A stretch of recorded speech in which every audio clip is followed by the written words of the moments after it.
Over to you, Alex.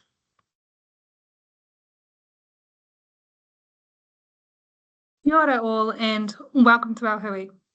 I will formally open. Whakataka te hau ki te uru, whakataka te hau ki te tonga, kia mā kina kina ke uta, kia mā taratara ke tai, e he ake ana te atakura, he tio, he huka, he hauhu, tihei, Māori ora. Kia ora and welcome all to our hui today. I can see that we have members joining from right across the country and right across the union. This is clearly a timely and important conversation. We will be talking today about AI and whether it can really take over jobs. We'll also be talking about the real cost of AI in public and community services. I'm Alex Davies. I'm one of the Assistant Secretaries with the PSA, and this session is part of our work on advancing better working lives and stronger public and community services.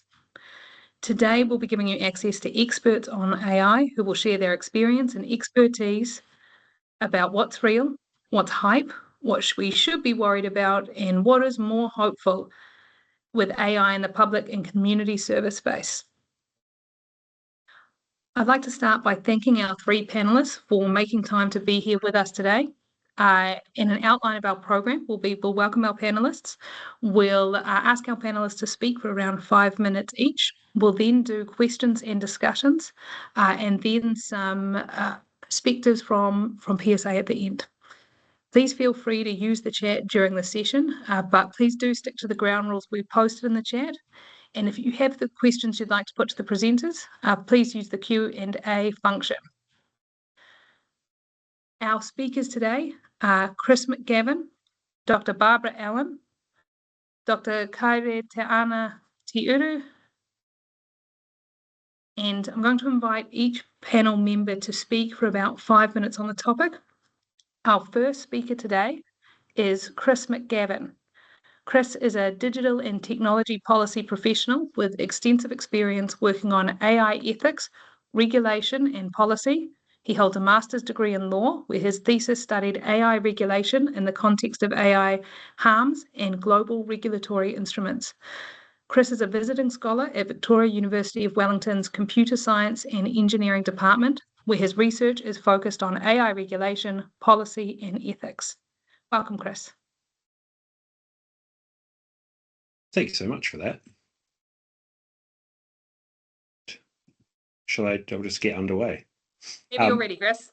Cool. I'd just like to say, firstly, massive, just unbelievable privilege to be here in front of all of you, and equally huge privilege to share the panel with my co-panelists, who are both absolutely fantastic. I'm going to use my little chunk of time today to talk about a question that Kirsten posed to me, which was, can AI actually replace people doing public and community services work? Thankfully, reasonably quick one, because the answer is just a no. So I think outright replacement is very, very unlikely with current AI capabilities. I was reading a report earlier this week called the Remote Labour Index Study. And what that study did was it tested the capabilities of frontier agents and their ability to perform like freelance style work. So if you think sort of web development, video production, and whether or not those agents could do those jobs fully autonomously. And what the study showed was that the benchmark is effectively on the floor. So only 2.5% of projects were finished to a sort of standard you would be happy to pay for. Understandably, this is different to a lot of the work that you as public service people will be undertaking, but I think it's sort of interesting nonetheless. On top of this, we're still kind of seeing this persistent reporting that organizations are having a really, really high degree of difficulty getting a return on investment from AI. So we've got reports from MIT earlier last year, and at the end of last year, we had a report from Deloitte that said as much. So what we kind of are learning, or what's being reinforced here, is that AI is still this sort of stochastic parrot. It's very good at mimicking human speech. It's very good at presenting statistical relationships, but it doesn't have any understanding of that language or those relationships. We have persistent issues with things like hallucination, We're aware that AI is very good at word and text and number-based problems, but it's not very good at nuance and edge cases. And last year we saw this advent of work slop, which is where people use AI to further a task. It looks really good, but then you get into the sort of nuts and bolts and you realize it's actually a bit of rubbish. The sort of second limb of this is that these flashy benchmarks that people talk about all the time are just sort of that, are just flashy benchmarks. There are umpteen reports of any of the models producing really, really good results on the bar exam, for example. And I used to be a lawyer, unfortunately. Sorry, everyone. But I can tell you there's a lot more to being a lawyer than just citing the law. Obviously, it's pretty useful. You want to be able to cite the law, but there are a lot of sort of soft skills. There are professional codes of conduct. There are lots of things that encapsulate being a lawyer that are not just the ability to spit out citations. So sort of much like lawyers, you guys as public servants are subject matter experts. You deal in a very, very high degree of nuance. You're often working with edge cases. And I think if we compare you to AI, your roles are just not at all comparable. I think AI can be used potentially to augment your work and support you guys in doing your work. But I think the notion that AI could outright replace you in your work is absolutely ridiculous. Sort of building on that, I think there's a really interesting role here for you guys in kind of exploring how AI might factor into your work. So kind of giving the keys back to you as subject matter experts and going, hey, where do you see this work in your work streams? How do you see this adding value or whatever, as opposed to this kind of top-down guidance we're seeing from the government, which is just simply that you need to use AI. We've got some good evidence already of companies that have gone sort of all in on AI. So Ford have been in the news recently because they've had to rehire 300 veteran engineers because there was a very, very large quality drop-off when the company went AI first. IBM have recently done a pretty similar thing. Again, with that, they've ramped hiring up. And over in Australia, there was the Commonwealth Bank who've done the same thing yet again. And there's also the OrgView survey from April last year, which again is a little old now, but it said that over half of employers who made AI-related redundancies believe they made the wrong decision. If we existed in a sensible time, I would be kind of happy to end there. But I'm sure a number of you read the newspapers and have maybe realized that we're not in a sensible time. So unfortunately, I think the fact that there's research and evidence that supports that replacing humans with AI is maybe not ideal is potentially not enough. We're also dealing with a government that's sort of very AI positive and are quite reluctant to listen to criticism about AI. So I think, unfortunately, there will be continued workforce pressure from the government. And this is even though they lack sort of a clear vision for AI, and they don't seem to be totally aware of the rising costs of AI. So sorry to be a bit of a downer, but it is a really tricky time. And yeah, my heart goes out to you guys and sort of what you're up against. And that'll be me.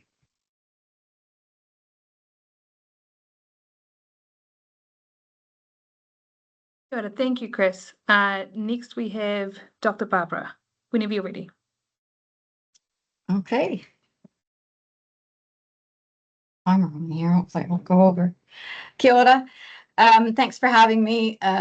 Great to get a chance to talk about these issues and collaborate, hopefully, with you going forward on some of these really thorny issues. I'm going to sort of take a public administration angle on some of this, and I'll bring up some points and things maybe we can discuss later, and we'll see where that goes. So I think AI is really in public administration. It's a governance technology. Now, what do I mean by that? Well, we've got changes in where discretion is going to take place, where judgment is going to take place, accountability, and it may alter relationships even between ourselves, between citizens and the state, as it were. And this sort of shift to system level from what we would call in our field street level bureaucrats, and I use that in the nicest of ways. It's a huge, actually interesting set of ideas and literature, but it's, you know, it's really about frontline people and the judgments that they make every single day that involves tacit knowledge as well and experience, and how in some ways we have to watch out for moving some of that discretionary decision making to a system level, because the hype around AI that it can do that is potentially quite problematic. Now we can come back to that, but another thing I wanted to raise was we should always really be coming back to this public service test, right? Where ultimately we're public servants in different ways. You know, are we actually improving fairness or accountability and trust and service quality, or are we actually just making cats look modern, look new, look different? So we have to think about that quite carefully, I think, and we're all a part of that conversation. And I hope we can equip everyone with some arguments really about some of the issues we need to deal with. So a few points. This notion of where discretion is made, you know, who's designing the models and selecting the data and all of that. If we can systematize it, we start to run into some problems potentially around legitimacy and risks around legitimacy. We need a whole load of institutional mechanisms to deal with this that we've not really dealt with at all yet. Legal structures, civic participation, our own participation in designing models, designing the right questions and monitoring that. So we have to design that in, which is going to be an interesting challenge all along the way, keeping our attention on the public values that we care so much about, as transparency and participation and all those things that we actually, you know, do on a daily basis and actually really believe in. So those are, you know, some pretty important levels at which we're all going to be involved in. Can we explain where the decisions came from? Well, yes, humans can. If we systematize that into an AI system, we may run into some questions. I mean, human oversight isn't always the full answer, right? We know that we have biases and stereotypes as well. So it's how do we empower ourselves? How do leaders empower people to be able to be capable and trained and thoughtful around these, sorry, I have some sun coming in there, not a terrible thing, around these challenges. And we know that technology is moving faster than what we have case examples for and evidence. We have some from private sector, as Chris was talking about, and certainly some good public sector examples as well. But it's moving so fast that, you know, our implementation capacity really isn't keeping up. So there's some things that we need to consider there, I think. Being skeptical about reform technologies is a good thing.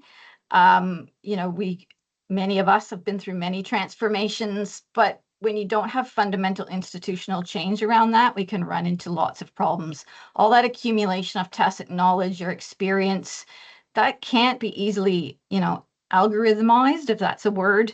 And all that work of knowledge held and the kinds of decisions being made, that stuff is very, very difficult to code in. And I think our systems have a long way to go to be able to even monitor some of that work that's going on. I mean, my question, are we in a new phase of public sector reform? Perhaps, right? We had digital government, still sort of in that 2020s, AI. Is this something fundamentally new, technological change, or are we having another try at resolving some of the contradictions between efficiency and effectiveness? I don't know, question mark. AI appears to solve some of this in the sense that perhaps we can integrate across a lot of fragmented organizations. We can certainly get information quickly, whether that's the right information is questionable. You know, predictive capability and the narrative around lower admin costs. Perhaps some of that is true, but we have a lot to learn about that and whether, you know, we can actually fulfill some of those promises of AI, where their complexity can be dealt with at scale. in ways that humans cannot? I think that's a huge, huge question. Is there an illusion of control that we have to be very, very wary of, I think. Have we increased the capacity of the state? Well, clearly we're delving into that. And are we moving from professional judgment to system judgment, I think is a really big question for us and for all of us to challenge and have arguments, for and against in a way, in rational ways. Do we have state capability for governing AI? Probably not yet. There's a lot of pieces, a lot of people working on it, a lot of things going through the Leadership Development Center, a lot of efforts to train people up. It's not very well put together yet. That's not against anyone in particular. It's just, solutions. What do? We train up people. I think we all have to have a part in that. And if one thing we could all do is think about the things that are sort of pure administration, or where we actually add our knowledge and our judgment into things, we can all sort of stock take on that, because this stuff is not, these internet didn't go away. AI is not going away, but where we can add our knowledge around what are those things that require our judgment, that require our thoughtfulness, our experience, our tacit knowledge, and literally, taking stock of those things, so that when somebody comes to us and says, oh, we're going to put this into AI, you're like, well, actually, there's a lot of experience put into that. And I think we can all play a part to some extent in that. I've been going a while, so I'll stop there. Thank you very much. I hope there'll be lots of interesting questions and conversations.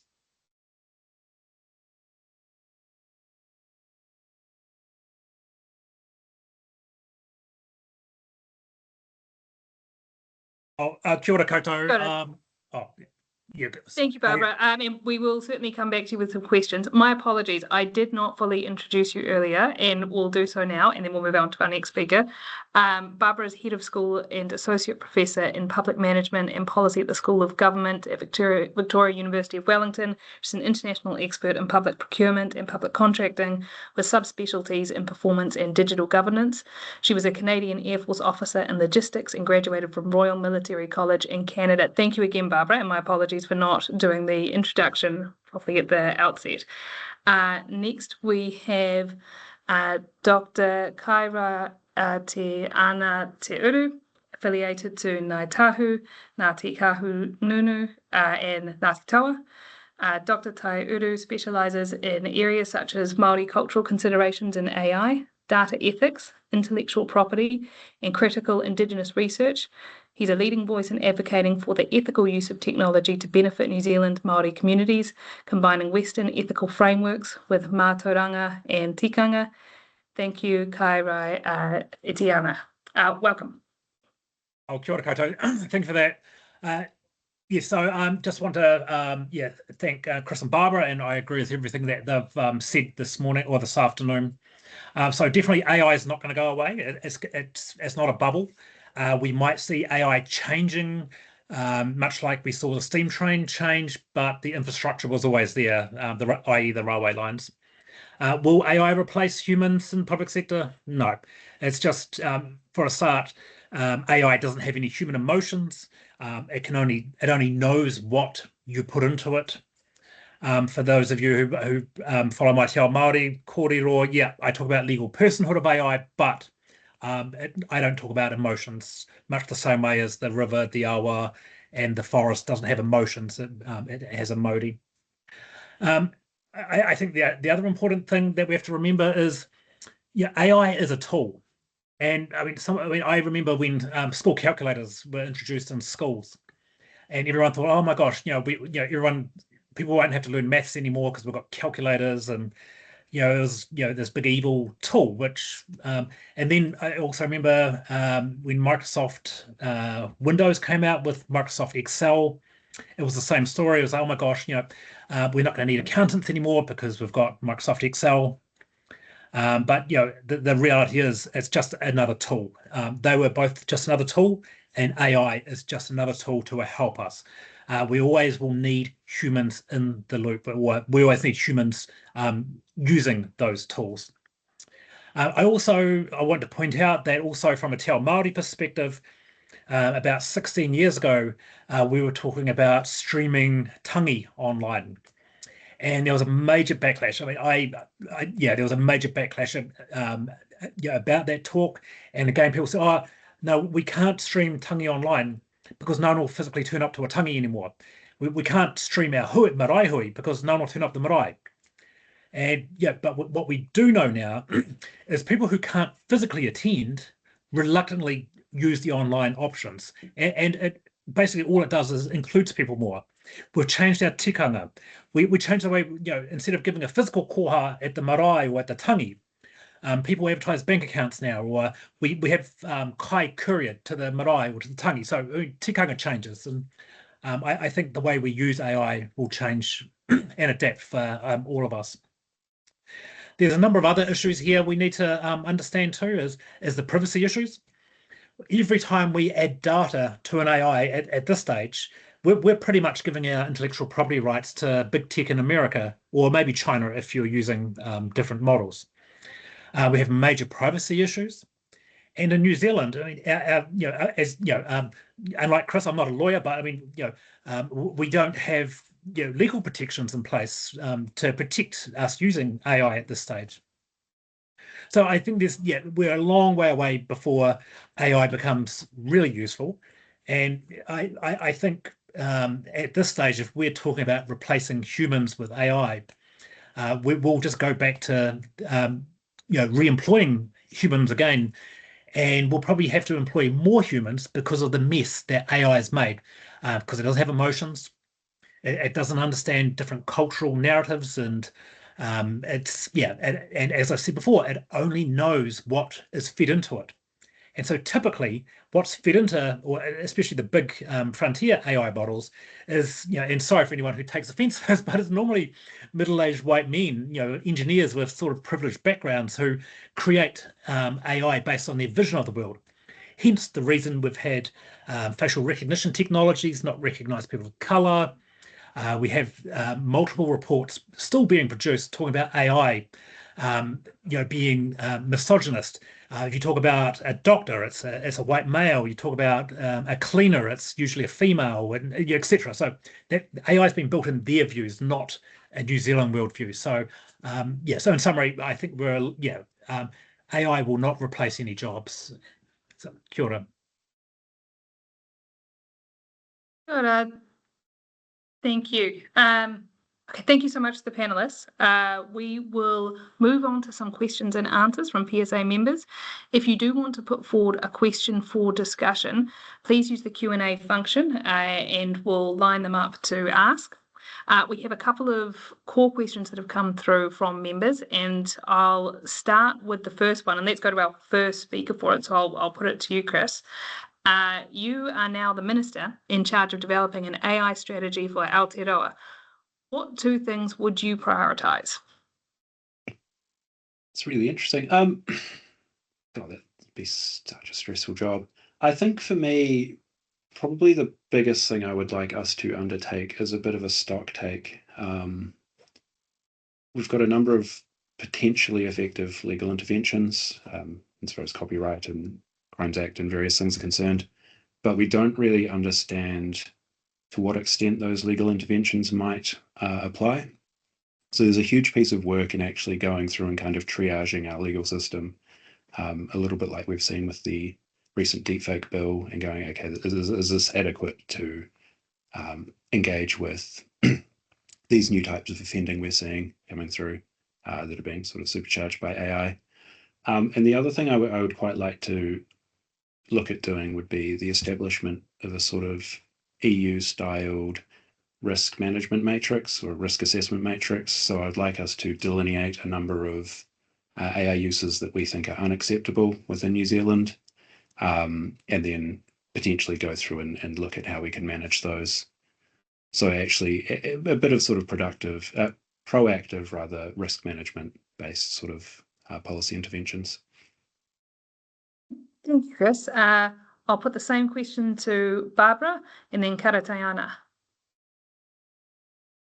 That's an interesting question. If I was a minister, well, obviously through a system of going to officials and everything, I think, and not everybody will agree with this because not everybody's on board with even looking at AI or using AI. But I honestly think if we need to bring people along in some way, and that has us looking at our own work, as to, I sort of alluded to it earlier, as to what is potentially done in a different way, with AI or some other way, and stuff that, and things that truly are not in terms of public value. And the people who are doing the work know this, right? You know which bits. It's hard to admit sometimes, but we know which bits could be moved off our plates.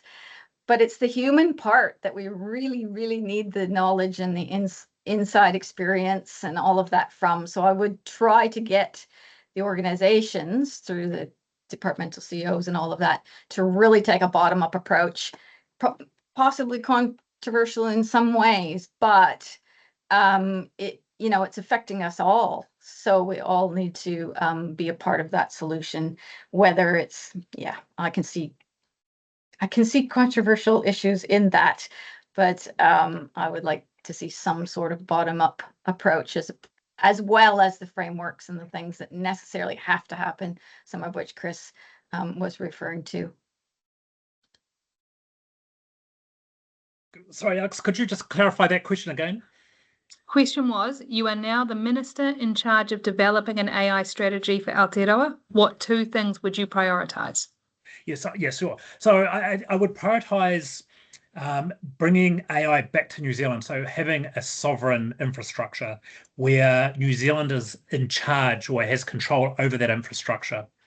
And then I'd ensure that we have that we look at the international frameworks that are in place. The EU Act, for example. There's the AI Act. There's a number of different legal instruments that we could look at, but then modify them for New Zealand. We're a multicultural country. We have a number of constitutional or obligations to Te Tiriti o Waitangi.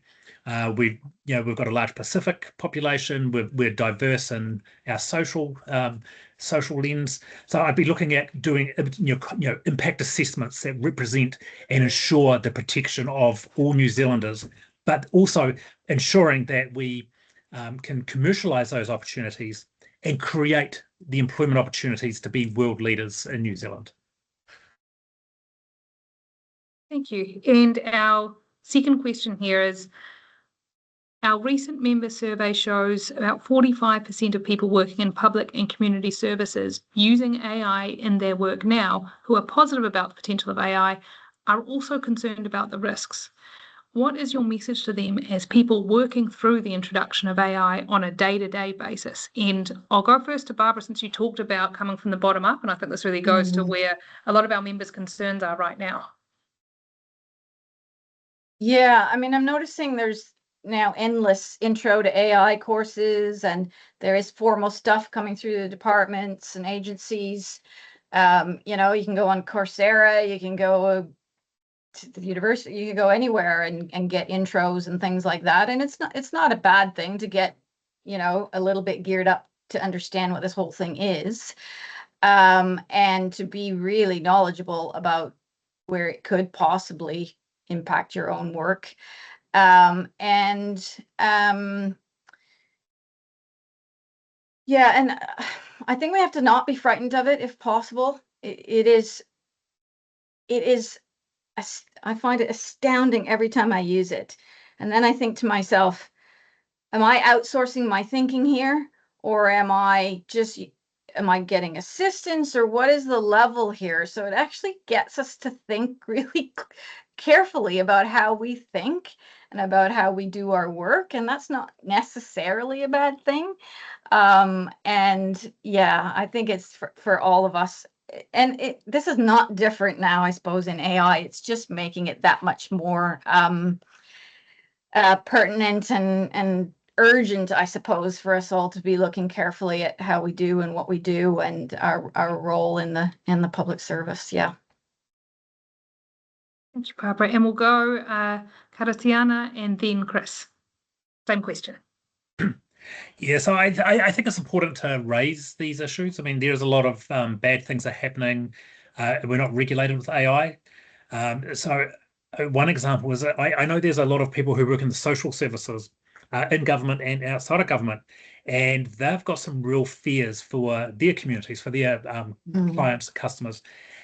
But when I talk to them, they say, well, our clients are too scared to talk about this, and we don't have permission to talk about their issues. So I guess we need some safe ways to bring this out. I mean, yeah, it's a change in corporate culture, and I guess the one solution would be for heads of government agencies to actually create internal AI guidance that is designed with the community, so with Māori Pacifica, disabled, the rainbow communities, etc., make sure that there's pathways to document and address potential harms and biases and other areas of concern. And I think if we don't, then it's very easy for our politicians and for our senior leaders to think that AI is all glossy and fluffy and doesn't cause any harms. Yeah, I would just, I think, pretty much echo what Karaitiana and Barbara have said. I think if you're a public service worker, there is a reasonable likelihood that your role at some point downstream will affect a vulnerable person. So I think for that reason, you need to actually be very aware of the limitations of the technology you're using and how you're interacting with that technology. In the same way as I've spoken about, obviously and the way our government has spoken about potential for job loss because of AI. So I think you do really need to, this is a bit of a know thy enemy situation where you want to come to meetings really, really equipped with how the technology works, what are the limitations of the technology, examples where the technology has been useful within your own work streams, examples where it's not. So you can actually have those difficult conversations and be a really effective user of that technology. I think there's also in my experience, is a relatively large skills gap. So I think there's also potential for people who are maybe not in sort of C-suite or leadership positions to actually take on leadership roles within their ministries on a lot of this stuff. And I think, yeah, I think it's just it's a bit of a know thy enemy.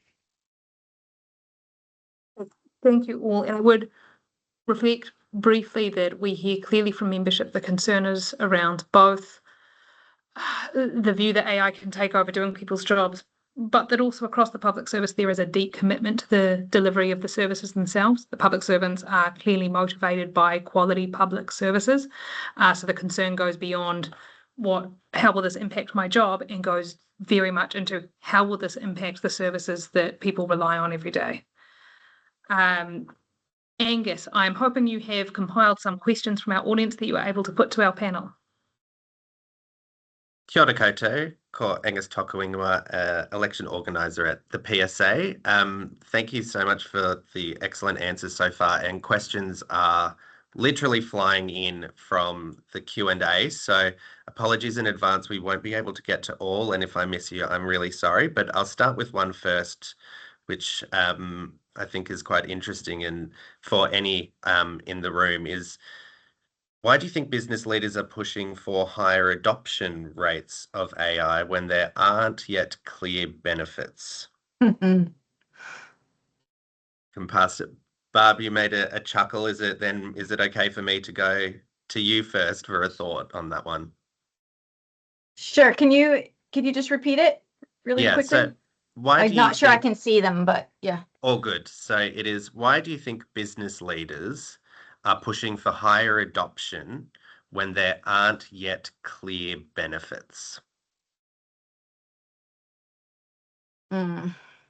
Well, there's a lot of vested interest in the industry, clearly. That's no secret, no surprise. There are a lot of very powerful vendors and companies selling a lot of products into governments quickly, because the narrative has been very well made that we need this, or whatever, various forms of the narrative, that this is going to be efficient and effective and save money. And that's nothing new in terms of getting technology into organizations to make those cases before we truly have all the evidence. It is a problem that it appears we're not necessarily looking for good evidence, which is worrying. But if I'm a vendor of AI products of one sort or another, it's good business to get government work. Not to be too negative of it, but that's the fact. And I do worry about vendor dependency, and the whole procurement thing is for another day. But people who know me would know I love to talk about that. But yeah, it's some of it's quite obvious. Kia ora. Either of the other two speakers, do you have anything to add on that one?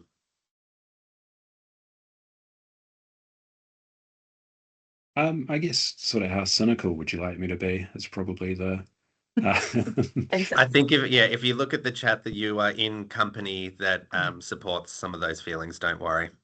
All right, fantastic. I think, so I think AI has been very, very effectively marketed. And I think we are in a really interesting space where the AI vendors and developers are selling a very, very technical product, and they're selling that very technical product to relatively untechnical people, or non-technical is probably the grammatically correct way to approach that.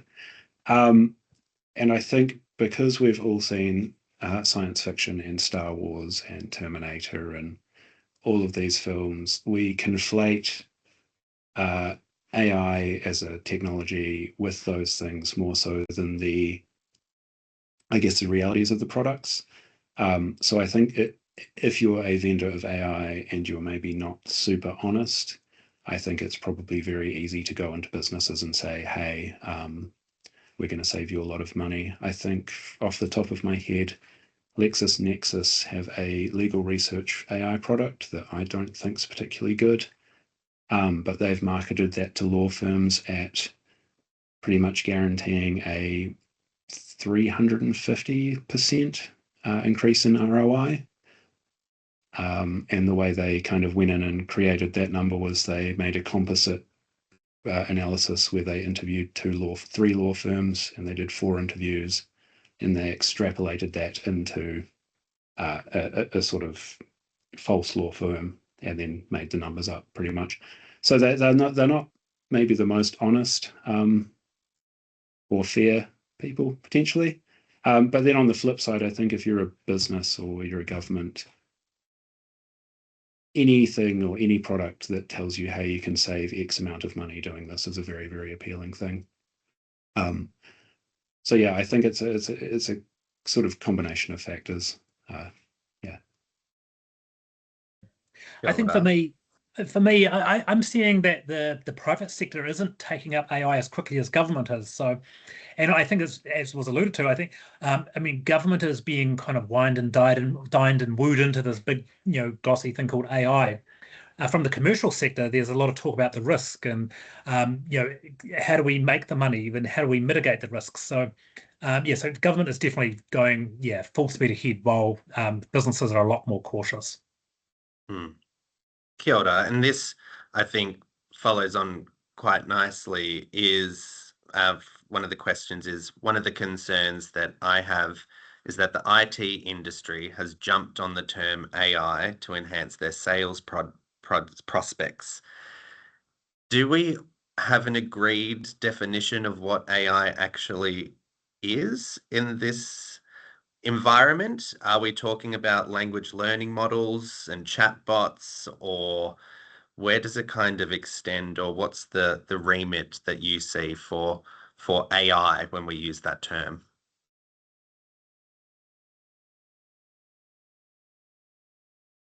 Chris, you're probably the man for the job here. I guess I'll hop on this grenade. No, so the OECD, I think, have come up with a definition of AI. I can't remember off the top of my head, which is not making me look particularly good. But AI is such a large thing, right? So if you've used if you've used Docs, your spell checker in Docs is AI. what people tend to mean now when they are talking about AI is very specifically generative AI. Yeah, so it's become very, very conflated, but it's a specific, not very broad area of AI that is often referred to.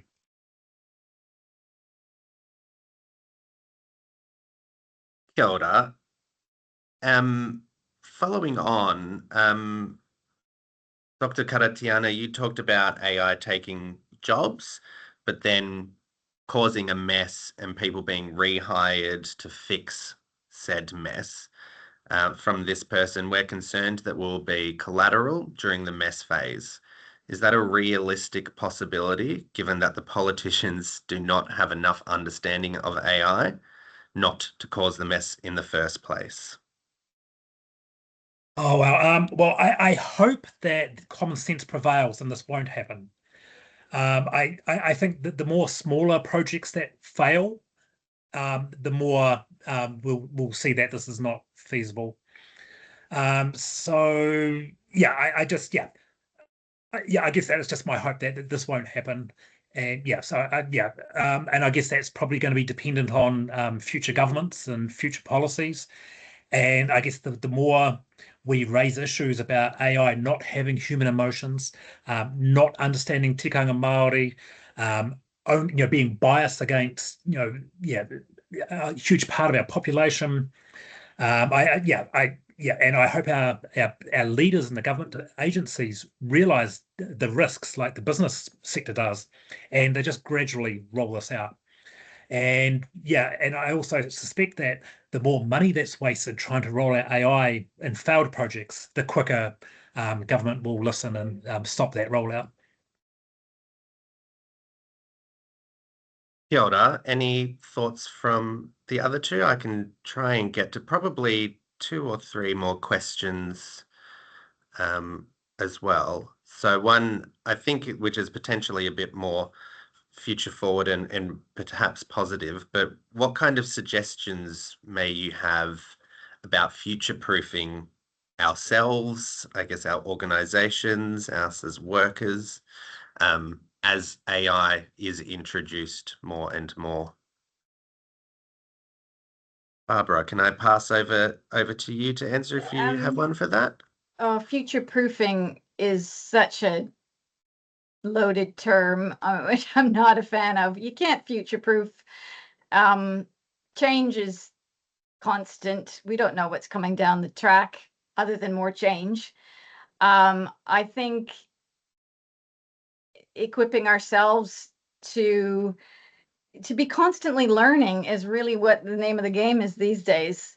To just be open-minded, to be learning about what it means in your particular sector or unit, or what can you grasp in terms of learning opportunities, whether that's in work or outside of work. It's easy to say. I realize it's just really hard to do, isn't it? To constantly be adaptive, we hear that all the time, and I know what that feels like. But I think we do protect ourselves somewhat by trying to just have that learning approach to being open, to being curious, to trying to understand how these things are going to affect us. It's just a constant thing we all have to do, really. That's not a great answer. I'm sorry, but we can't future proof. It is a great answer. It's a difficult, obvious conversation. So thank you, Barbara. Chris, do you have anything to add to that one? Otherwise, I can shoot you through another question.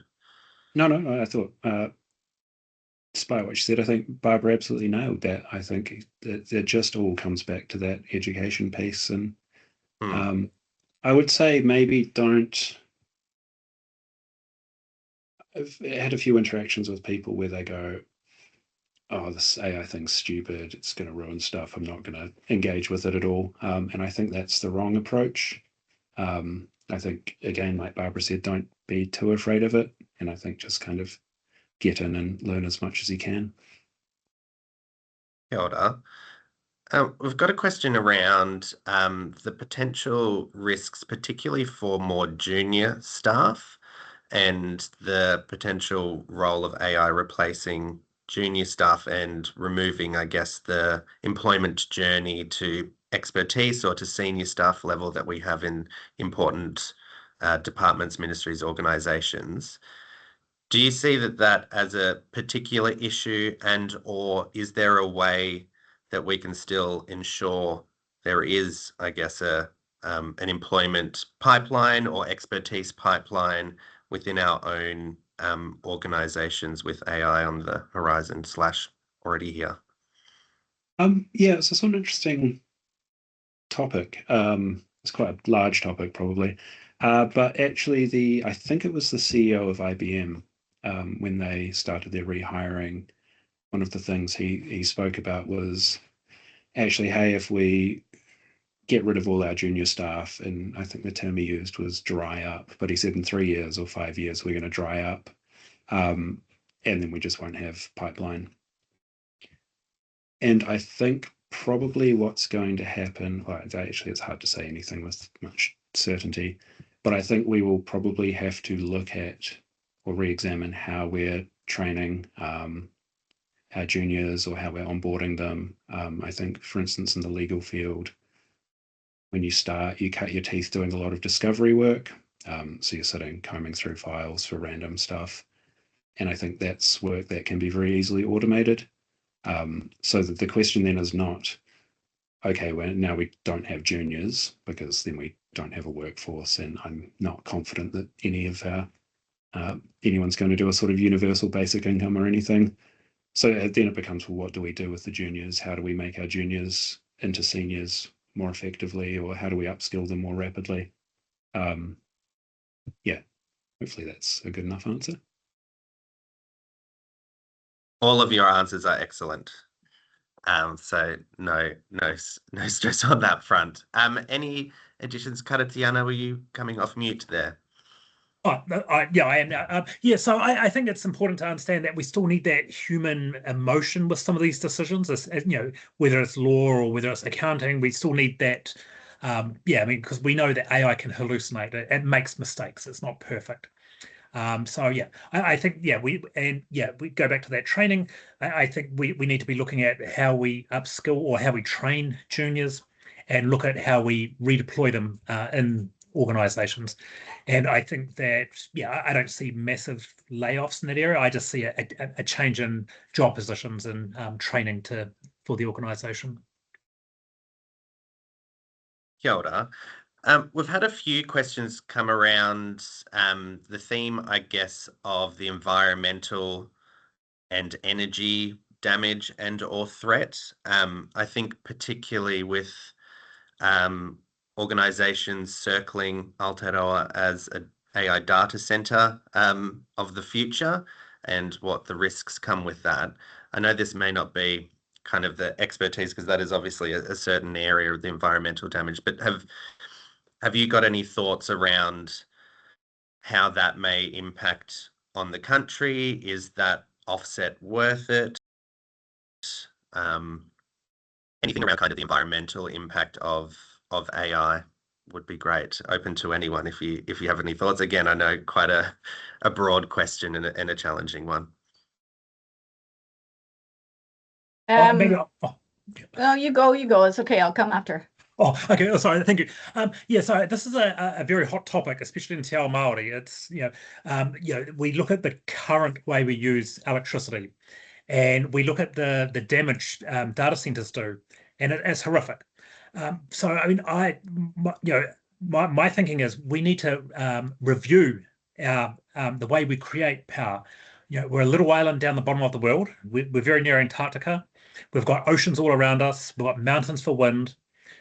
We've got lakes that are very cold, and we have swamps which can also be used for cooling, chilling, and warming. So, and we have the sun. So why don't we look at using solar power, wind power, and looking at using the salt water, purifying it so it can be fresh water to cool down servers. and use these natural resources that are in abundance. We also know that cables that come through the ocean can cause damage to some of our kaimoana, the seafood and the fish, etc. So what I've read, it's kind of, I mean, there's some minor damage, but if we planned those cables, moved the kaimoana away, and pre-colonization, Maori, we did this. We moved shellfish around different bays to ensure that they kept on reproducing. So this is an old tikanga we can bring back. And then I think, that's the benefits for the environment. But we also know that data centers don't create very many jobs. It's going to make some people very rich, but not really spread the finances. So I think, we just need to have a major change in the way we consume and create energy.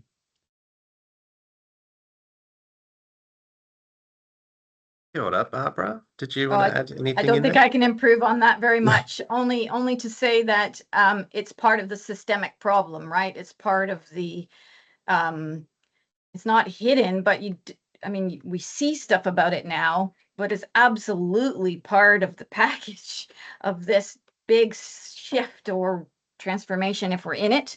And I think your comments are exactly right. We have to think really creatively about it and make it a part of not just the AI regulate, all those things. We're just not very good at thinking in systems. Some people are, and some societies are much better at it. So that's something certainly to add to the list for our concerns. Kia ora. And I think we are getting towards the end of time. Apologies, couldn't get to all the questions. And thank you for your wonderful answers. I'm sure we could talk about this for a really long time. And I just hope that people making decisions are hearing from our experts and engaging in policy making that way. So I am just going to pass over to Alex again to wrap us up. But a huge thank you to our speakers for their really insightful knowledge on this pressing issue for our members and for the country. Kia ora, Angus, and thank you again to the panelists. This is extremely interesting, and I'm sure we have many questions that we just didn't have time to get to. I'll make some final comments from the perspective of the PSA. We as a union have been representing members since 1913. We are familiar with representing membership through technological change. AI is the latest chapter in an ongoing story of the digitization of work and of technology impacting work.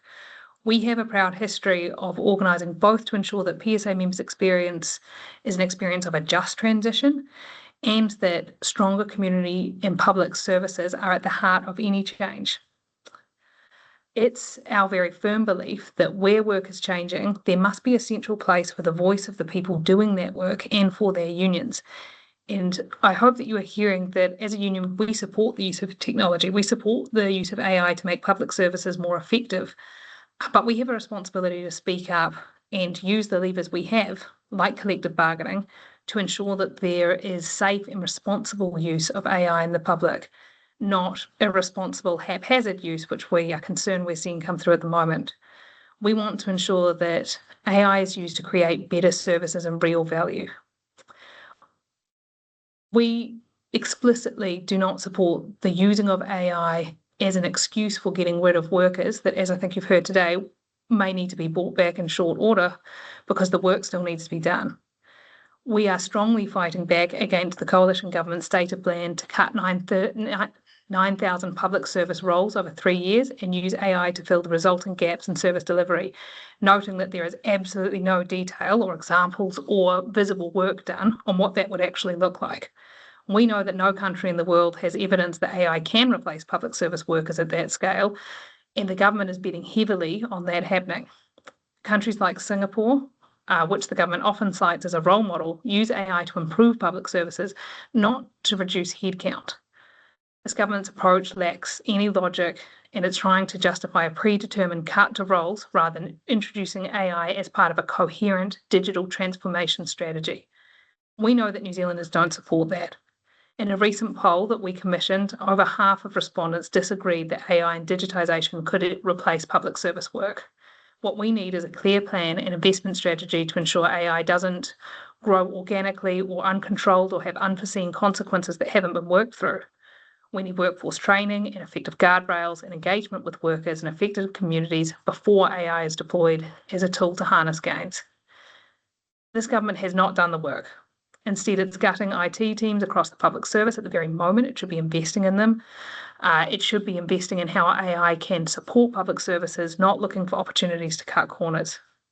This approach of cutting jobs before developing a strategy is a gamble with the services that New Zealanders depend on. Ensuring a worker voice in this just transition while resisting sweeping cuts to public service workers and the services that our members deliver will be a huge focus for us in this election campaign. Members can all be part of this. Talk to your colleagues and family and friends about the issues. Talk about what you've heard here today.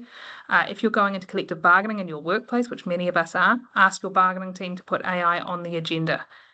In the chat, we've put a link to posters you can put up in your workplace and to a petition calling for trustworthy AI. And of course, it's election year. You should vote for a government that you trust to do the right thing with AI. Thank you all for making the time to join this webinar today. There's huge interest from PSA members in this topic, and you'll hear more from us. I think we are about out of time, so I'll move to a formal closing now. Kia whakaria te tapu, kia wātia I te ara, kia tūruki whakataha ai, kia tūruki whakataha ai, humie, huie, tai kie. Thank you.